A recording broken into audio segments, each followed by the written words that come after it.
Hi friends, once more welcome to you my channel The Notion Tree. Today I am going to speak about the cash flow statement. तो ये रहा पूरा format दोस्त, cash inflow statement या cash flow statement जिसको बोलते हैं। और ये आपको पूरा जो फॉर्मेट है दोस्त, ये देख लीजिए ऐसा फॉर्मेट रहेगा।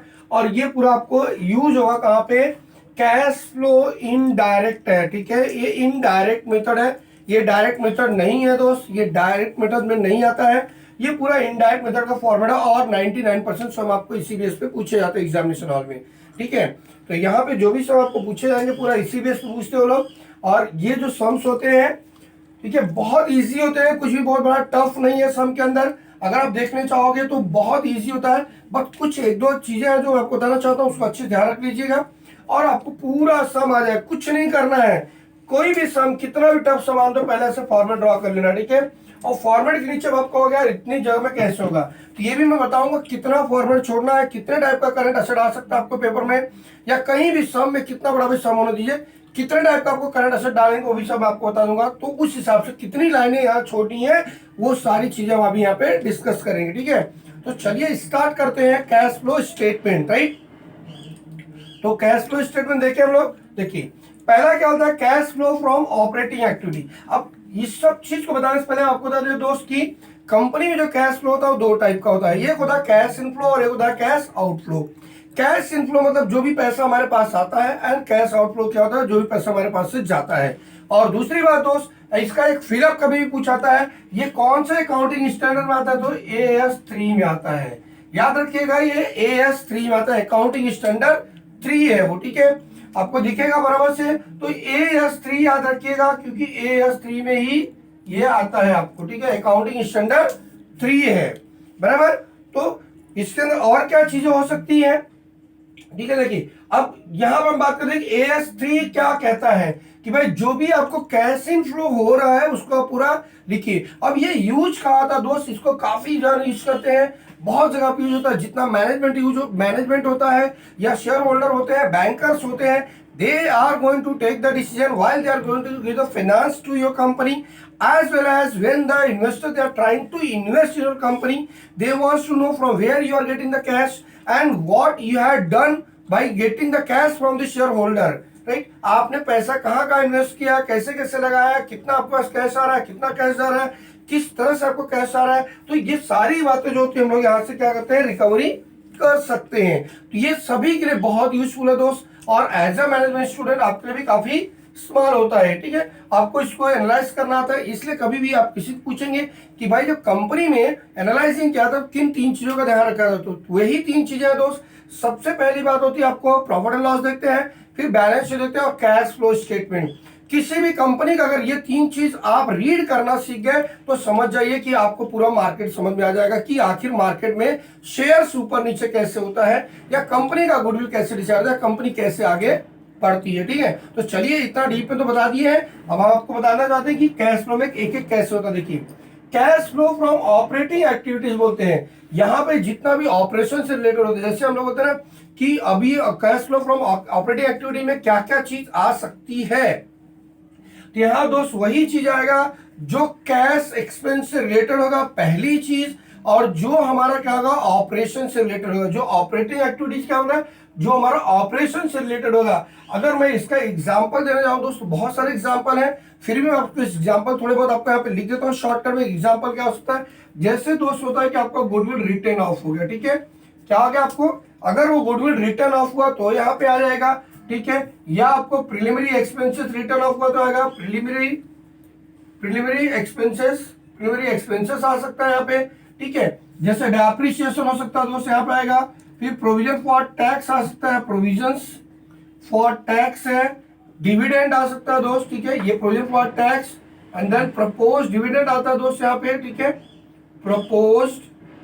प्रपोज्ड डिविडेंड आ जाता है यहाँ पे, ठीक है। डिविडेंड, इंट्रीम डिविडेंड अगर आपको रहेगा यहाँ पे आ जाएगा इंट्रीम डिविडेंड।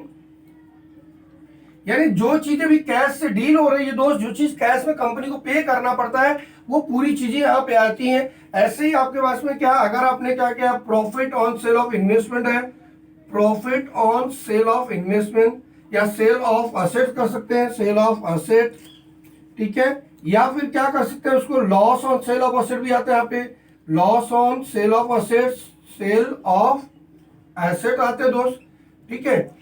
अब इतनी सारी चीजें तो मैंने बता दी दोस्त कि बहुत सारी ऐसे बहुत सारे कंपनी में अलग अलग कंपनी में अलग अलग चीजें होती हैं, तो जो भी चीज तुम्हारा ऑपरेशन से रिलेटेड होगा सारी की सारी चीजें यहाँ पे आ जाएंगी, ठीक है।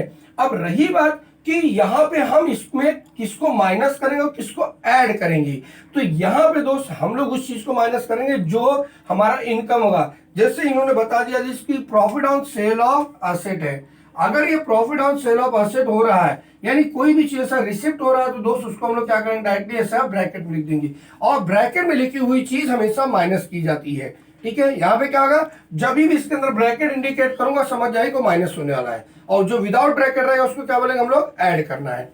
तो कुल मिला के क्या होगा, अगर ये प्रॉफिट हो रहा है दोस्त तो ये क्या होगा, यहाँ से माइनस हो जाएगा किसी वे से अगर आपको प्रॉफिट हो रहा है या किसी वे से अगर आपको इनकम जनरेट हो रहा है तो ये माइनस में दिखेगा। क्लियर होगा चीज।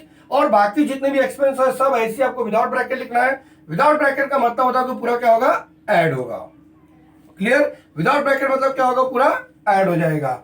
अब यहाँ जो है provision for net profit before tax, net profit before tax लिखना था दोस्त की, जैसे समझो आपको 19 और 20 का अगर दिया आपको बैलेंस दिया है तो 19 में अगर आपको दिया 100 रुपया दिया है और 20 में अगर आपको बोलता है कि वो 200 रुपया होगा, ठीक है। क्या बोलता है, अगर मान लीजिए 19 और 20 का अगर आपको बैलेंस शीट दिया है, 19 में बोलता है 100 रुपया है, 20 में बोलता है 200 रुपया है, तो दोनों का डिफरेंस कितना हो रहा है वो देखना है। अगर देखिए 100 रुपया डिफरेंस हो रहा है तो यहाँ पे 100 रुपया आ जाएगा सर, और अभी विदाउट ब्रैकेट आ जाएगा दोस्त, ठीक है। क्लियर होगा लॉजिक ये चीज। अब चलिए यहाँ दिखा, अगर मान लीजिए यही केस अगर क्या होता कि अगर ये देखो 19 में 100 लिया, 20 में 200 लिया, तो दोनों का डिफरेंस कितना हुआ, 100 रुपया विदाउट ब्रैकेट लिख दिया। अगर यही केस दोस्त ये क्या होता, अगर यहाँ पे चेंज हो जाता, ठीक है, मान लीजिए अगर ये चेंज होता है, यहाँ पे 200 होता और यहाँ पे 100 होता, तो क्या हो रहा है, माइनस में आ रहा। देखिए हमको हमेशा सेकेंड वाले ईयर से यानी जो करंट ईयर है उससे हमको प्रीवियस ईयर को माइनस करना है, तो देखिए 100 माइनस 200 करें तो सीधा क्या होगा, ब्रैकेट में आ जाएगा। क्लियर हुआ लॉजिक इतना, बहुत सिंपल वर्ड है दोस्त, इसको याद रखिएगा। जितनी चीज आप बता रहे हैं और ध्यान से देखिए, एक एक चीज पर आपको बता देंगे क्या करना है क्या नहीं करना है, ठीक है। तो आई थिंक ये चीज आपको क्या हो गई, क्लियर हो गई होगी बहुत अच्छे से कि यहाँ पे क्या लिखते हैं, ठीक है। जब क्या होगा, करंट ईयर ज्यादा हो तो समझिए यहाँ प्लस में आएगा, करंट ईयर कम हो समझिए यहाँ पे माइनस में आएगा, ठीक है। अब बहुत लोग बोलते हैं सर कभी कभी क्या होता है कि ये चीज हमको एसेट में भी दिया रहता है, मानते हैं भाई चलिए एसेट में अगर दिया हो तब क्या होगा। चलिए अगर मान लीजिए जैसे एक जगह लायबिलिटी में दिया है, मान लीजिए यहाँ पे 20 में क्या है, लायबिलिटी में दिया है 100 रुपया, ठीक है, और यही आपको एसेट में दिया, देखिए यहाँ का 20 का है और ये 19 का है, ठीक है, ये आपका एसेट हो गया। अगर ये एसेट अगर हम बोल रहे हैं एसेट साइड हो गया मेरी, अगर लायबिलिटी में काउंट करा दूं, यहाँ लायबिलिटी में दिया 100 रुपया बराबर है, और यहाँ 19 का जो होता है एसेट में दे दिया 100 रुपया। क्लियर हुआ, 19 में एसेट में दे दिया 100 रुपया और 20 में लायबिलिटी में 100 दे दिया है, तब यहाँ कौन सी वैल्यू आएगी, बहुत सिंपल है बॉस। तब आपको यहाँ पे मैं एक रूल बता रहा हूं जिसको आपको अपनाना है कि आपको असेट्स का ओपनिंग बैलेंस हमेशा डेबिट में लिखते हैं और लायबिलिटी का ओपनिंग बैलेंस हमेशा क्या लिखते हैं, क्रेडिट में लिखते हैं, ठीक है। असेट्स का ओपनिंग बैलेंस हमेशा क्या लिखते हैं, डेबिट में लिखते हैं, और लायबिलिटी का ओपनिंग बैलेंस हमेशा क्या लिखते हैं, डेबिट में लिखते हैं। ये फंडा हमेशा रखें, वाइस वर्सा होता है। तो चलिए अगर मैं आपको दिखा दूं, मान लीजिए अगर मेरा प्रॉफिट एंड लॉस अकाउंट है, राइट, ये मेरा प्रॉफिट एंड लॉस है, असेट्स का ओपनिंग बैलेंस कहां लिखते हैं, डेबिट में, तो ये मेरा असेट साइड बोला, मैंने यहां लिख दूंगा टू बैलेंस ब्रॉट डाउन 100 हो जाएगा बस, ठीक है। अगर मैं यहां लिखूंगा टू बैलेंस ब्रॉट डाउन, अगर मैं लिख दिया 100 हो गया, तो असेट पॉइंट ऑफ व्यू तो डेबिट में आ गया। अब लायबिलिटी का बैलेंस जो रहेगा दोस्त, जो लायबिलिटी का बैलेंस हो गया, ठीक है, तो जो लायबिलिटी का क्लोजिंग होता है वो डेबिट में आता है, और जो ओपनिंग होता है वो कहा जाता है, क्रेडिट में जाता है, ठीक है। जो लायबिलिटी का क्लोजिंग होता है वो डेबिट में आता है, और जो लायबिलिटी का ओपनिंग होता है कहां आता है, वो क्रेडिट में। तो कहने का मतलब है कि ये 100 रुपया भी यहाँ पे डेबिट में आ जाएगा, राइट। तो अल्टीमेटली कितना हो गया भाई, ये 200, यानी तब यहाँ पे 200 रुपया आएगा विदाउट ब्रैकेट। क्लियर हो गया लॉजिक है, यस, समझ में आ गया सबको क्या चीज होता है ये। तो ये फंडामेंटल दोस्त आपको अच्छे से याद रखना है, ठीक है। बहुत सिंपल है दोस्त, अगर आपको भूलेगा तो प्लीज आप कमेंट में डालिएगा, मैं आपको दोबारा जब सम सिखाऊंगा तो इन चीजों को समझाने की कोशिश करूंगा और भी। फिर आप जान लीजिए कि जब भी असेट्स का ओपनिंग बैलेंस होता है दोस्त तो डेबिट में लिखा जाता है जब उसका लेजर अकाउंट ओपन होता है, और जब क्लोजिंग बैलेंस होता है एसेट्स का तो क्रेडिट में, और लायबिलिटी को इसका उल्टा लिखते हैं, यानी जो ओपनिंग बैलेंस होगा वो क्रेडिट में रहेगा और जो क्लोजिंग बैलेंस होगा कहां पे आएगा, डेबिट में आ जाएगा। तो इस हिसाब से क्या होता है यहाँ पे अल्टीमेटली ये ऐड हो जाता है। आई बात समझ में? तो क्या लिखेंगे यहाँ पे, कैसे लिखेंगे, आई थिंक आपको पूरा net profit before tax clearly समझ में आ गया होगा, राइट। और ये भी आपको बता दिया कि जितने सारे एक्सपेंस होते हैं सर, जो भी कैश होते हैं, जैसे डेप्रिसिएशन हो गया, loss on sale of assets हो गया, then premium expenses write off हो गया, गुडविल हो गया दोस्त, आपको इंटरिम डिविडेंड हो गया, ठीक है, ये सारी loss on sale of assets हो गया, सारी चीजें यहाँ पे इसी में आएगी। एडजस्टमेंट फॉर्म में लिखना है और वो क्या लिखेंगे, विदाउट ब्रैकेट लिखेंगे। बट अगर वो प्रॉफिट हो गया, अगर इनकम जनरेट हो रहा, तो हम लोग क्या करेंगे, उसको विथ ब्रैकेट लिख देंगे। क्लियर हो गया चीज? तो ब्रैकेट और विदाउट ब्रैकेट समझ में आ गया लॉजिक? ओके, चलिए फिर हम आपको अब कहा ले चलते हैं दोस्त, यहाँ पे अब आप क्या करोगे इसमें, जैसे मान लीजिए यहाँ पे जो भी फिगर आएगा इसको ऐड करते करते फिर आप क्या लेके आओगे, यहाँ पे आप लाइन खींच दोगे और अमाउंट यहाँ पे आ जाएगा, राइट। देखिए ये पूरा टोटल हो गया दोस्त आपको, तो इसका पूरा टोटल यहाँ पे आ गया आपके पास में। अब इसके अंदर चाहिए आपको क्या, चेंज इन वर्किंग कैपिटल, और इसका नाम क्या होगा, cash flow from operating activity before change in working capital. WC का मतलब होता है वर्किंग कैपिटल, यानी वर्किंग कैपिटल में कोई भी चेंजेस नहीं है, उसके पहले का ऑपरेटिंग कैश फ्लो कितना होगा। तो इतना तो क्लियर हो गया होगा कि यहाँ पे क्या दिखाते हैं। अब आप कहोगे सर यहाँ पे सैलरी आता है क्या, रेंट आता है क्या? नहीं भाई, यहाँ सैलरी और रेंट नहीं आता, because that is not related with the cash inflow और कैश आउटफ्लो, ठीक है। वो बेसिकली कैश आउटफ्लो था, बट वो एक्सपेंस होता है, एडमिन एक्सपेंस में काउंट हो जाता है। यहाँ हमको सिर्फ चाहिए ऑपरेटिंग एक्सपेंस, यानी कैश को ऑपरेट करने के लिए जो खर्चा होगा वही चीज यहाँ पे आएगा, जिससे कैश खुद ऑपरेट होता होगा, ठीक है। तो वो चीज यहाँ पे डाली जाती है।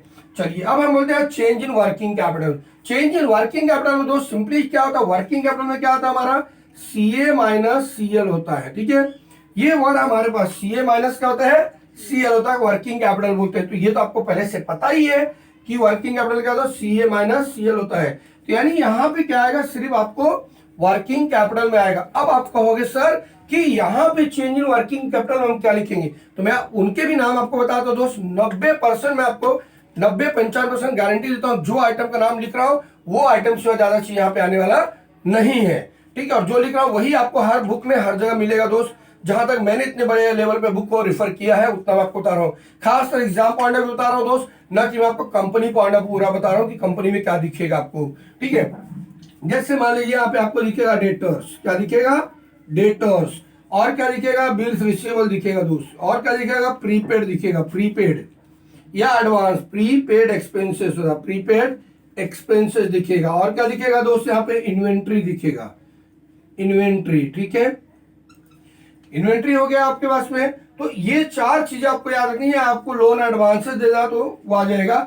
बस ये तीन से चार चीजें जो आपको यहाँ पे ये दिखेंगे, ठीक है। इन चार के अलावा शायद ही कोई आपको एग्जाम में कहीं पे दिया रहेगा कैश फ्लो में, याद रखिएगा इस चार के अलावा। अगर मैं कहूँ यहीं पे मेरी ये तो असेट्स की बात हो गई, अगर मैं यहाँ पे आपको लायबिलिटी का इंडिकेशन दूं, लायबिलिटी में क्या आएगा, क्रेडिटर आ जाएगा आपको, ठीक है, क्रेडिटर आएगा, बिल्स पेबल आ जाएगा आपको, ठीक है, क्रेडिटर हो गया, बिल्स पेबल हो गया, आउटस्टैंडिंग एक्सपेंसेस हो जाएगा आपके लिए, ठीक है, क्रेडिटर हो गया, बिल्स पेबल, आउटस्टैंडिंग एक्सपेंस हो गया। और अगर कोई शॉर्ट टर्म लोन होता है तो दोस्त यहाँ पता, लेकिन शॉर्ट टर्म लोन आपको नहीं दिया जाता जल्दी, और शॉर्ट टर्म लोन यहाँ दिखाने की जरूरत है क्योंकि लोन रिडीम होता है भाई, ठीक है। तो क्रेडिटर हो गया, बिल्स पेबल हो गया, आउटस्टैंडिंग एक्सपेंस हो, यानी कुल मिला के देखिए 7 आइटम मैंने आपको गिन के बोले हैं, ठीक है।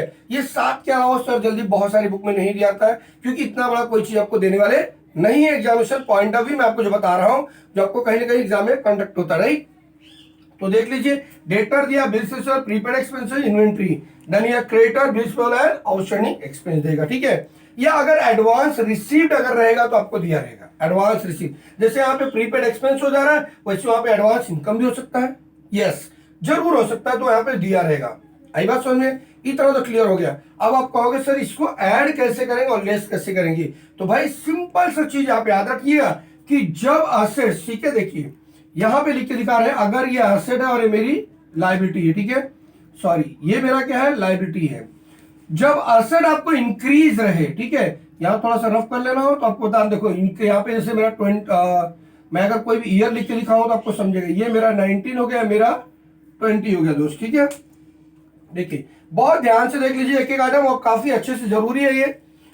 अब देखिए अगर ये 19 है और ये मेरा क्या है 20 है, अब देखिए अगर मेरा असेट, चलिए पहले मैं असेट बारे में बता रहा हूं, असेट अगर 19 मेरा 100 रुपया है और 20 में कितना है 200 हो गया। तो यहाँ देख रहे हैं आपको क्या है, एसेट इंक्रीज हो गया है। यानी इनमें से कुछ भी हो सकता है, चाहे डेटर हो, चाहे बिल्स पेबल हो, बिल्स रिसीवेबल हो, चाहे प्रीपेड एक्सपेंस हो, इन्वेंट्री हो, कोई भी इन चारों में से रहेगा। अगर मान लीजिए 19 में 100 है और 20 में कितना 200 है, तो क्या हो गया देख लीजिए, इंक्रीज हो गया ना। असर जब इंक्रीज होगा दोस्त क्या होगा, असर जब क्या होगा इंक्रीज होगा, तो इसको आपको विद ब्रैकेट लिखना है। याद रखिए क्या होगा, जब असेट इंक्रीज होगा तो आपको विद ब्रैकेट लिखना है। और इसका उल्टा क्या होगा, अगर जब लायबिलिटी इंक्रीज होगी तो आपको विदाउट ब्रैकेट लिखना है। क्या लिखना है, ये विदाउट ब्रैकेट, विदाउट ब्रैकेट लिखना है। ठीक है, यानी असेट इंक्रीज हुआ तो ब्रैकेट डाल देना है और लायबिलिटी इंक्रीज हो तो विदाउट ब्रैकेट लिखना है।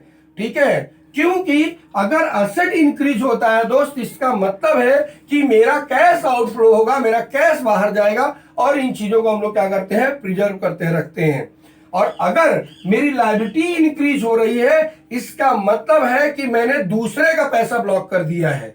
ठीक है, यानी क्रेडिटर का पैसा मेरे पास पड़ा हुआ ज्यादा, तो हमारे क्रेडिटर को हमको देना ज्यादा पड़े चलेगा सर, लेकिन हमारा जो लेना बाकी है वो ज्यादा कहीं पे बैलेंस नहीं होना चाहिए।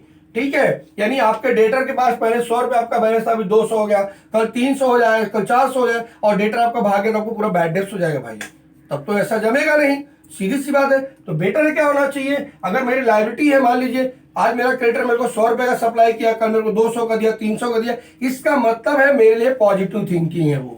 ठीक है, इसका मतलब क्या, क्रेडिटर मेरे पर बिलीव कर रहा है, क्रेडिटर मेरी कंपनी पर बिलीव कर रहा है, इसलिए मुझे उतना वो उधार दे रहा है, और जितना उधार दे रहा है उतना मैं उसका कैश मटेरियल यूज कर रहा हूं, और उतना ही मेरे को कैश जनरेट होने के संभावना ज्यादा बनती है।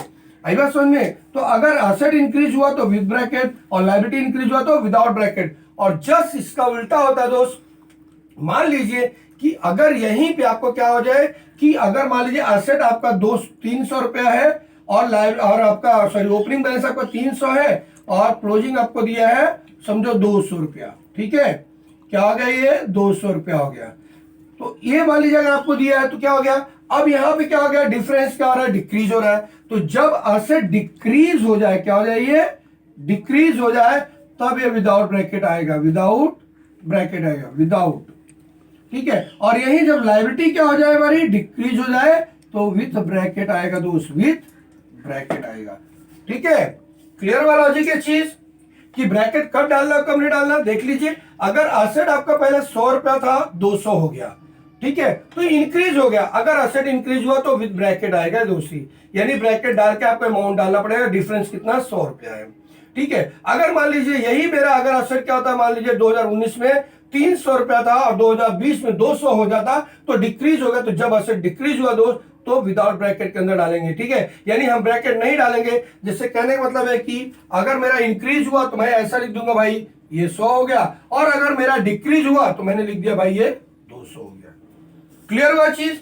सेम ऐसी लायबिलिटी का इसका उल्टा होता है, अगर लायबिलिटी मेरी इंक्रीज होती है, मान लिया क्रेडिटर इंक्रीज हुआ तो मैं लिख दिया भाई ये हमारा इंक्रीज हुआ, और अगर मान लिया क्रेडिटर मेरा डिक्रीज हुआ तो मैंने लिख दिया भाई ये मेरा डिक्रीज हो गया।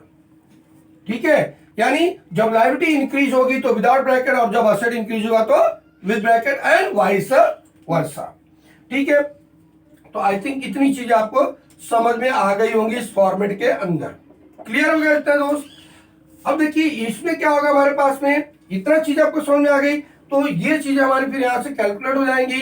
ठीक है, और देखिए कितने आइटम देते हैं, मान लो 8 आइटम दिए, पहले आपको कैलकुलेट करना पड़ेगा कि टोटल हमारे पास कितना करंट असेट और करंट लायबिलिटी मिला के, इतना ही नाम आएगा दोस्त। मैं लिख के देता हूं कि मोस्टली बुक में इतना ही छपा है, खासकर महाराष्ट्र में जो भी चीज टेक्स्ट बुक पढ़ाई जा रही है, या जो भी एमबीए में आपको पढ़ाया जा रहा होगा, ठीक है, इतना ही लिखा रहता है मोस्टली। तो आप सोच लीजिए कि इतने आइटम के अगर 8 आइटम दिया है, बहुत ज्यादा 2 लाइन एक्स्ट्रा छोड़ना है। कितना, सिर्फ 2 लाइन की, मान लो कहीं का कुछ बड़ा तो होगा, 2 से ज्यादा भाई बढ़ने वाला नहीं है वो। तो जब आप समझो अगर हमारे पास 2 करंट असेट 2 करंट लायबिलिटी, कितना हो गया, 2 और 2 4, तो 2 लाइन एक्स्ट्रा करो, कितना होगा 6, यानी ये वर्ड लिख, ये लाइन लिख करके 6 लाइन नीचे छोड़ दो, और उतने में आपका एडजस्ट हो जाएगा।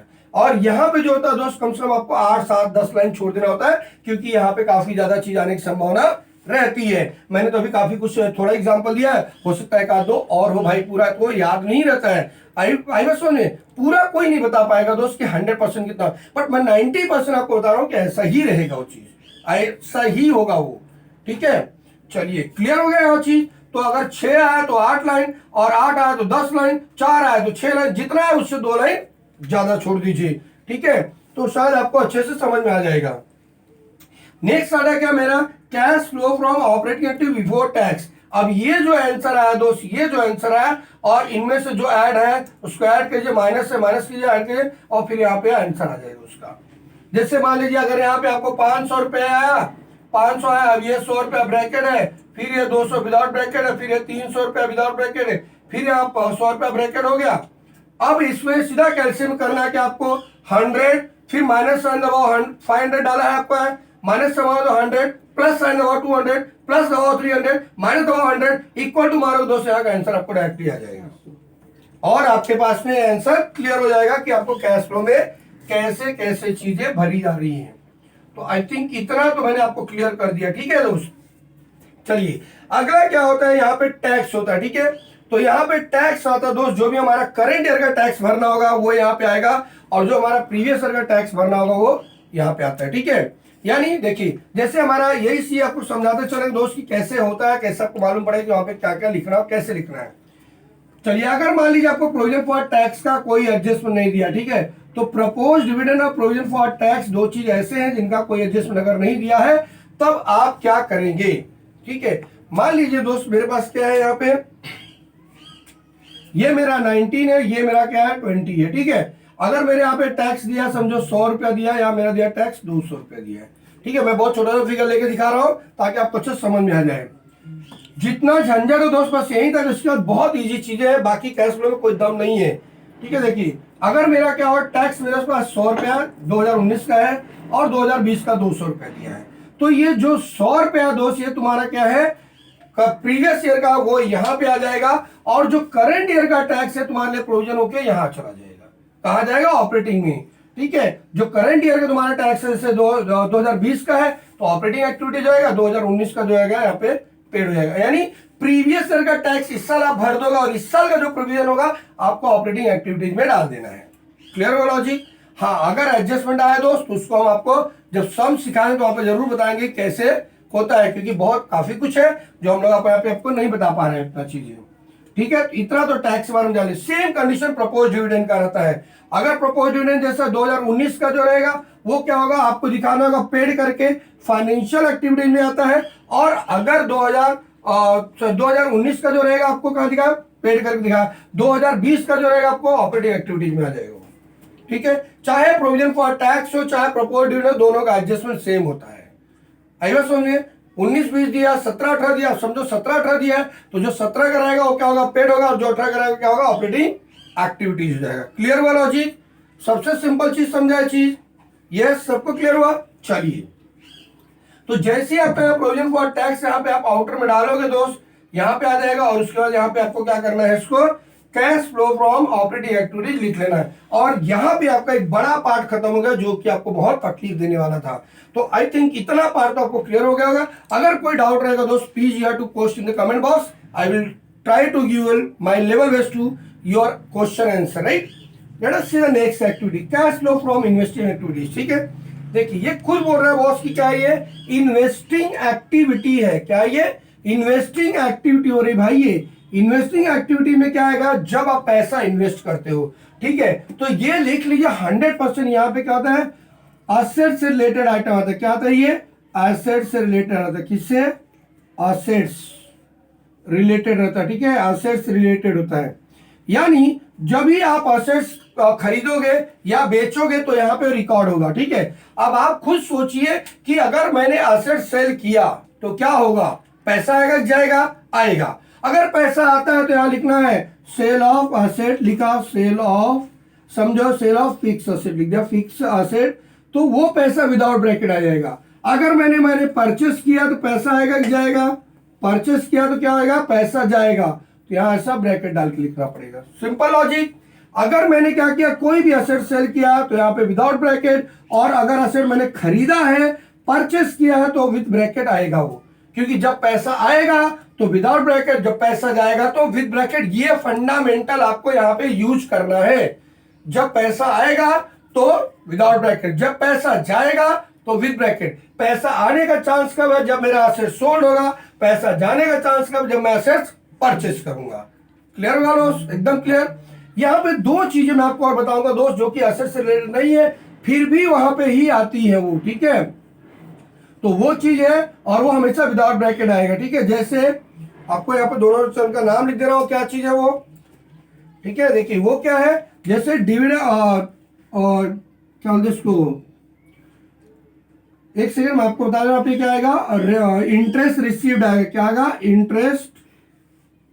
इंटरेस्ट रिसीव्ड, ठीक है। इंटरेस्ट रिसीव्ड यानी इंटरेस्ट ऑन इन्वेस्टमेंट अगर दिया रहेगा तो यहाँ पे आपको रिसीव्ड हो जाएगा। और क्या होगा? डिविडेंड रिसीव्ड होगा।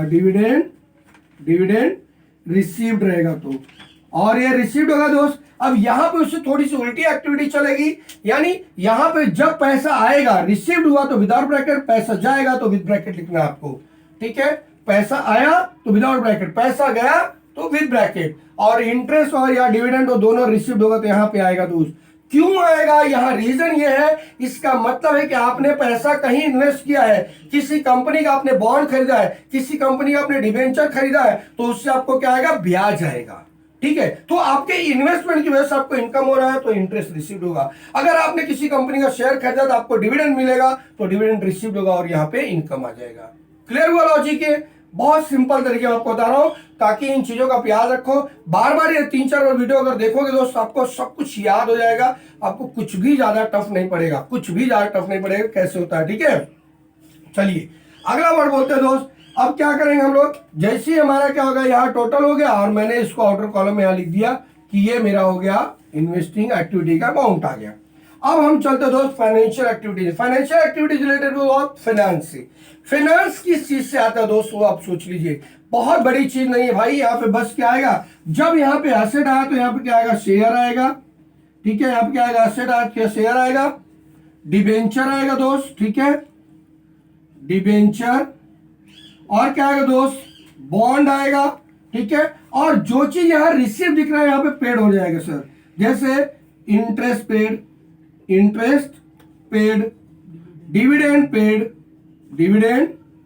पेड। अब चाहे वो इंटरिम डिविडेंड हो चाहे कोई भी डिविडेंड हो, जब भी पेड होगा तो यहां आएगा, और पेड हुआ तो पैसा जाएगा दोस्त, और क्या होगा? सीधा ब्रैकेट कॉलम में आएगा, याद रखिए। और यहां भी वही सेम लॉजिक है, पैसा आएगा तो विदाउट ब्रैकेट, पैसा जाएगा तो विद ब्रैकेट। अब आप कहोगे सर कि इसमें पैसा आएगा कैसे?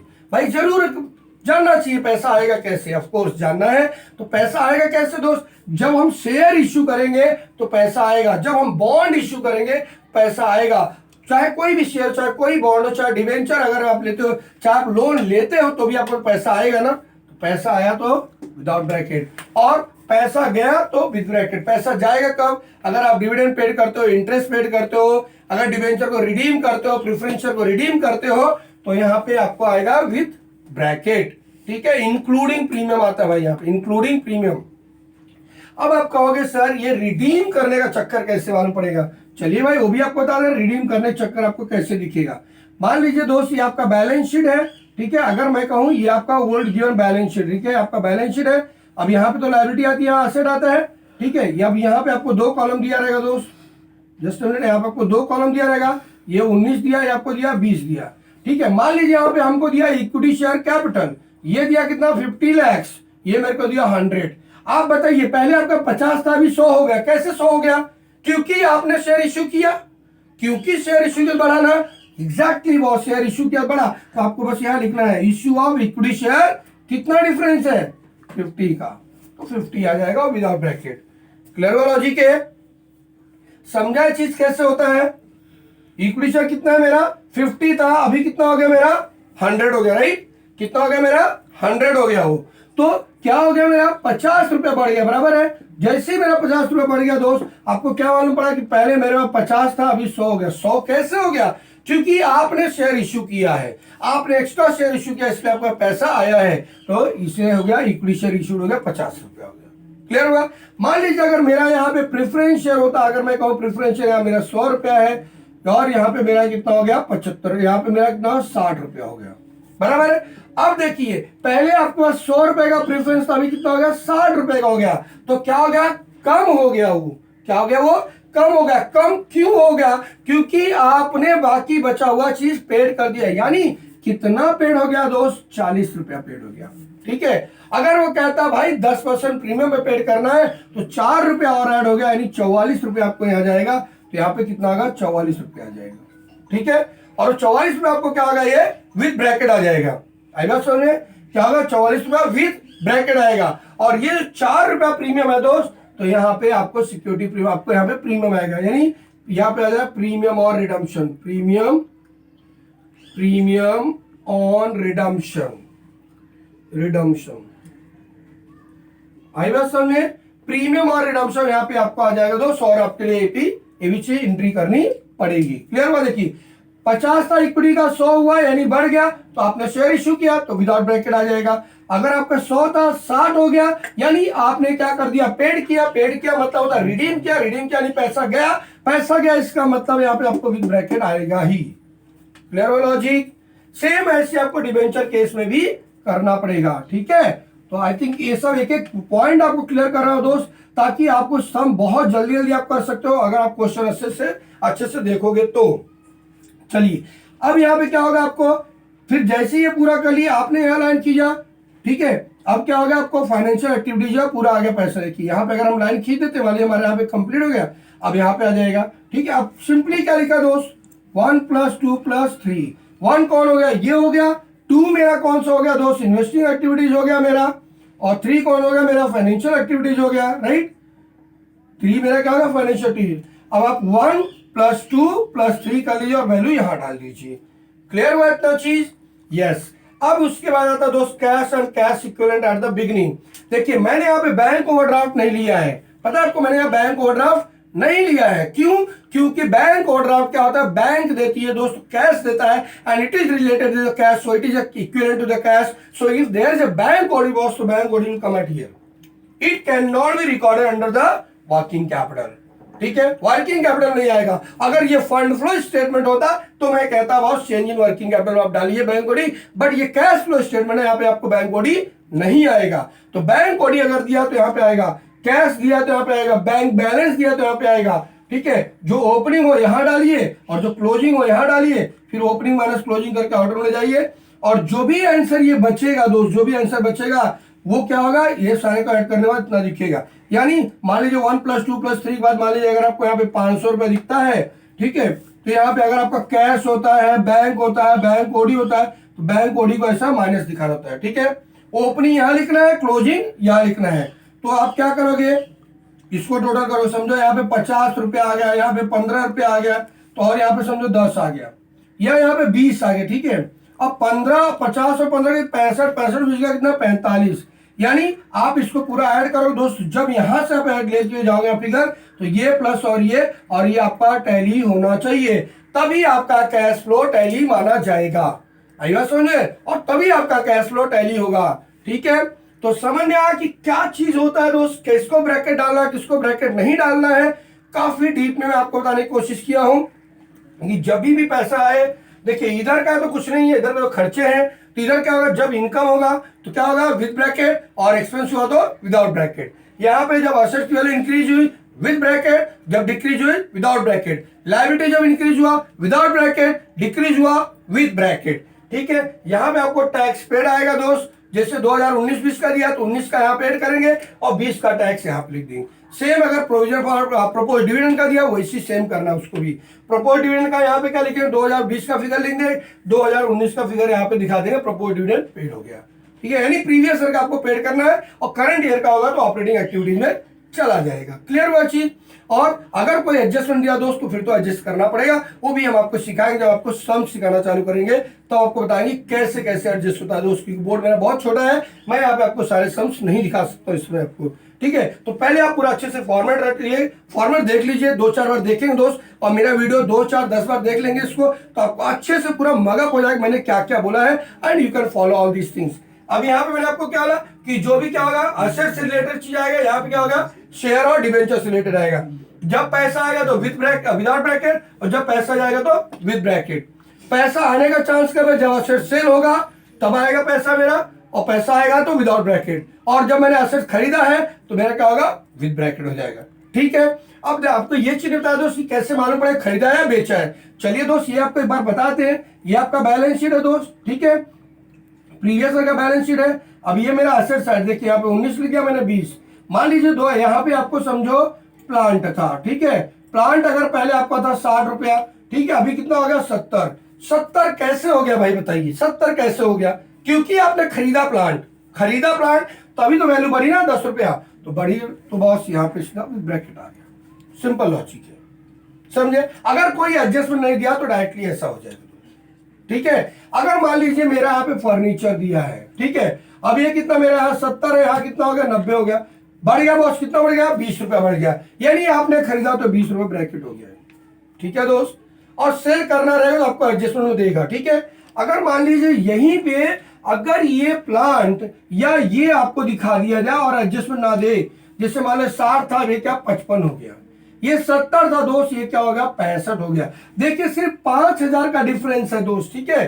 तो यार साल में एक बार तो डेप्रिसिएशन होना ही मांगता है एसेट्स को, राइट। तो ये जो 60 का 5 रुपया कम हो गया है, अब ये आप सेल ना दिखा करके आपको दिखाना पड़ेगा कि ये डेप्रिशिएट हो गया है, ठीक है। यानी आईटी रिटर्न क्या कहता है, इनकम टैक्स एक्ट 1961 क्या कहता है कि कुछ ऐसे एसेट्स है जो जिसपे 10 से 15% यानी मैक्सिमम 25% तक का डेप्रिसिएशन होने का चांस होता है, ठीक है। 25% का डेप्रिसिएशन है। आप देख लीजिए 60 में से 5 रुपए का जो डिफरेंस आ रहा है भाई, 5 रुपए बचा, 5 डिवाइड में 60 कर दो, देख लो कितना परसेंट आएगा, हार्डली बहुत ज्यादा बड़ा परसेंटेज नहीं आएगा। तो यानी 10 से 15% के नीचे है, यानी वो चीज क्या होगा डेप्रिसिएशन होगा। अगर वो बहुत ज्यादा आता, मान लीजिए कि अगर ये तुम्हारा हो जाता 30 रुपया हो जाता है या 20 रुपया हो जाता, ठीक है, अगर ये 20 होता तो बॉस 40 रुपए तो डेप्रिसिएशन नहीं होगा बॉस। प्लांट 40 रुपए का भी एक साल में डेप्रिशिएट नहीं होगा, इतना बड़ा डेप्रिशिएशन 2/3 अमाउंट डेप्रिशिएट होगा क्या? ऐसा नहीं होगा। इस कंडीशन में क्या होगा, सेल काउंट हो जाएगा। अगर इतना बड़ा डिफरेंस दिया तो सेल काउंट हो गया, अगर माइनर डिफरेंस दे रहा है तो इसका मतलब डेप्रिशिएशन हो जाएगा। क्लियर हुआ चीज? तो आई थिंक आपको समझ आ रहा है कि असेट्स और सेल और परचेस कैसे देखते हैं दोस्त, ठीक है। तो काफी कोशिश किया मैंने आपको बहुत डीप में समझाने की। आई थिंक इतना आपने कभी नहीं देखा होगा, कोई सिखाएगा आपको इस चीज को, क्योंकि कैश फ्लो को सिखाना दोस्त सब पेपर लेके खड़े होंगे आपको सिखाएंगे। मैंने आपको पूरा बता दिया है, और आप ये सारे चीज अगर अच्छे से रिफर कर ले जाते हैं तो आपको कैश फ्लो में, मैं कहता हूं कितना भी बड़ा यूनिवर्सिटी कुछ भी सम पूछेगा दोस्त, अगर इनडायरेक्ट मेथड पूछा है, अगर आपको 15 से 20 मार्क का सम पूछा है तो 16-17 नंबर आप आराम से ले जाओगे सर, मिनिमम आप 16 मार्क्स निकाल के ले जाओगे। और अगर आपको 15 मार्क का पूछा तो 10 नंबर तो आपकी जेब में कंफर्म है वो, क्योंकि एडजस्टमेंट अगर 15 मार्क का है तो आपको हार्डली 2 या 3 एडजस्टमेंट आएगा। डेप्रिसिएशन का एडजस्टमेंट फिक्स रहता है दोस्त, इंटरिम डिविडेंड रहेगा, प्रपोज डिविडेंड रहेगा, या फिर कोई असेट सेल होगा, बस इससे ज्यादा कोई एडजस्टमेंट आने वाला नहीं है। और सारे एडजस्टमेंट के बारे में भी मैंने आपको बता दिया कि कहां पे कैसे एडजस्ट करना है, ठीक है। सो आई थिंक आपको बहुत क्लियर हो गया होगा कैश फ्लो स्टेटमेंट कैसे बनाते हैं। Thanks so much to watching the notes entry, all the best. If you have any comments please post on the comment box. If I will try my level best to give your answer. Thank you so much. Thanks a lot.